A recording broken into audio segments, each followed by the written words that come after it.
प्यारे बच्चों, आज की क्लास में हम आपकी पाठ्य पुस्तक नंदिनी का पाठ 6 दो घड़े पढ़ेंगे। तो बच्चों आइए पढ़ते हैं पाठ। रामदीन एक गरीब किसान था।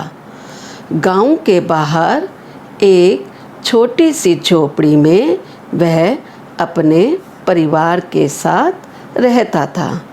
झोपड़ी के आसपास ही उसने कुछ फूलों, फलों व सब्जियों के पौधे लगा रखे थे।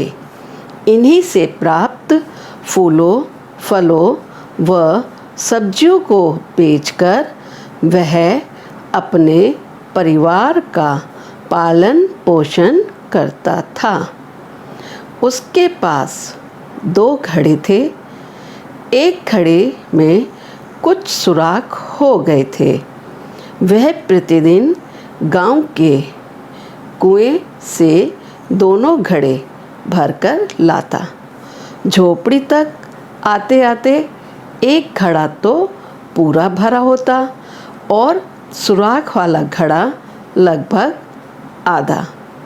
रामदीन आधे घड़े के पानी से अपने पेड़ पौधों को सींचता और उसे पौधों के पास ही एक किनारे रख देता। पूरा भरा घड़ा घर के अन्य कामों के लिए झोपड़ी के अंदर ढककर रखता। बच्चों, इसमें क्या बताया है आपको समझा रही हूँ, ध्यान से सुनिए कि रामदीन नाम का एक किसान था जो कि बहुत गरीब था।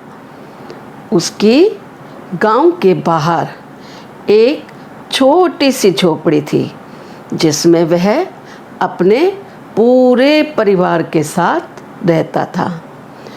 उसी झोपड़ी के आसपास उसने कुछ फल, फूलों और सब्जियों के पौधे लगा रखे थे और उन फल, फूल और सब्जियों को बेचकर जो पैसे मिलते थे उनसे वह अपने परिवार का पेट भरता था, पालन पोषण करता था, यानी कि अपने परिवार का पेट भरता था।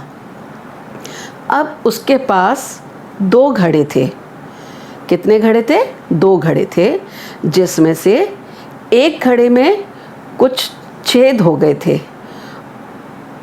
वह रोजाना कुएं से दोनों घड़े भरकर लाता, लेकिन जिसमें छेद हुए थे वह घड़ा झोपड़ी तक आते आते आधा हो जाता था और दूसरा घड़ा पूरा भरा होता था। अब रामदीन छेद हुए वाले घड़े से पेड़ पौधों को पानी देता और दूसरे घड़े के पानी को घर के कामों के लिए ढककर रख देता। आगे का पाठ पढ़ते हैं बच्चों।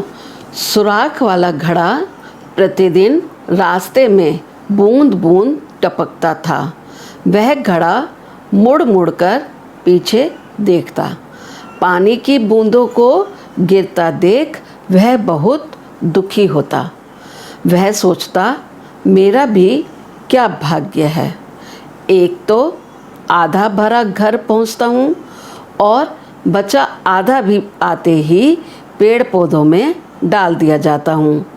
उसके बाद पड़ा रहता हूँ। घर के बाहर धूप और वर्षा सहता हुआ किस्मत तो भरे घड़े की है जो घर के अंदर उसे धो पोंछ कर और ढक कर रखा जाता है।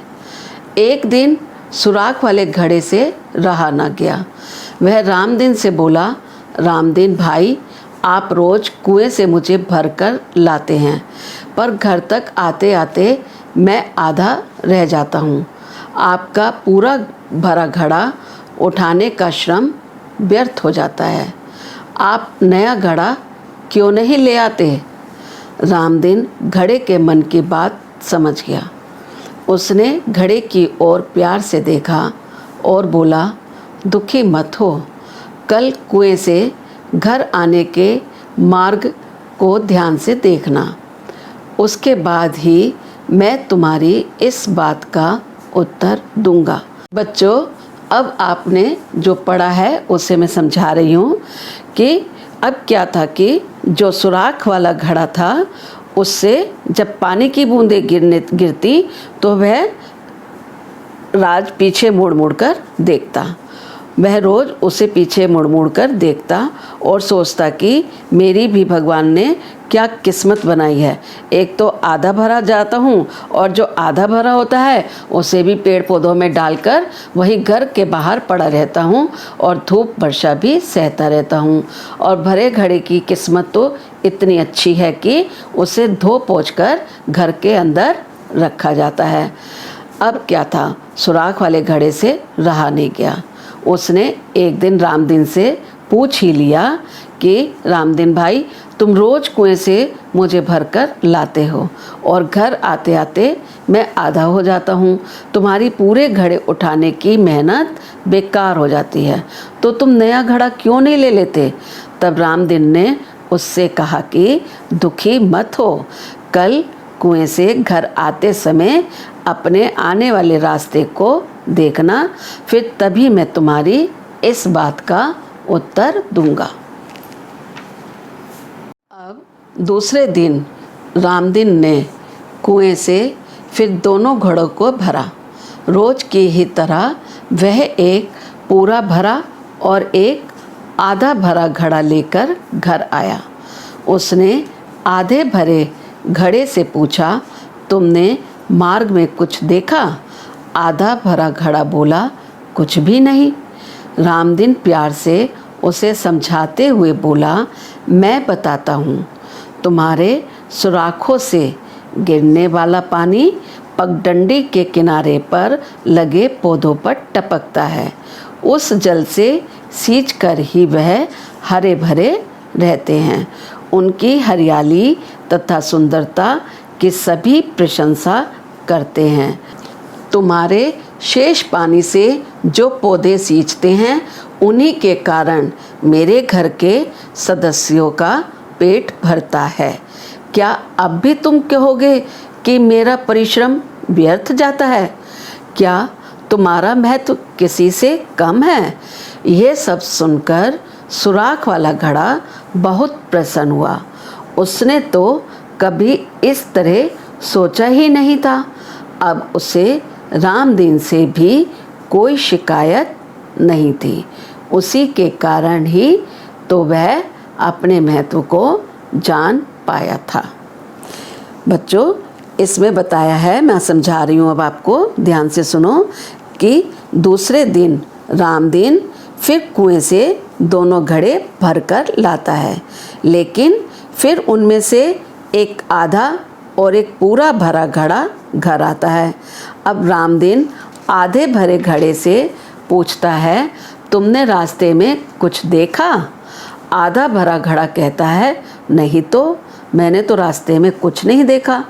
तो रामदीन उसे समझाते हुए बताता है कि देखो, तुम्हारे छेदों से जो पानी रास्ते में गिरता आता है वह पौधों पर गिरता है, जिसके कारण पौधे हरे भरे रहते हैं और उनकी हरियाली की सभी तारीफ करते हैं। और तुम्हारे अंदर जो पानी बचता है उससे मैं झोपड़ी के बाहर लगे पौधों को सींचता हूँ। उन्हीं के कारण मैं अपने परिवार का पेट भरता हूँ। क्या तुम अब भी मेरी मेहनत को बेकार कहोगे? क्या तुम्हारी इम्पोर्टेंस किसी से कम है? अब छेद वाला घड़ा अपना महत्व जानकर बहुत खुश हुआ। अब उसे रामदीन से कोई शिकायत नहीं थी। तो बच्चों, अब आपको पाठ 6 दो घड़े समझ आ गया होगा। इस पाठ को और अच्छे से समझने के लिए बच्चों, आप इस वीडियो को 2 बार अवश्य ध्यानपूर्वक देखेंगे और सुनेंगे।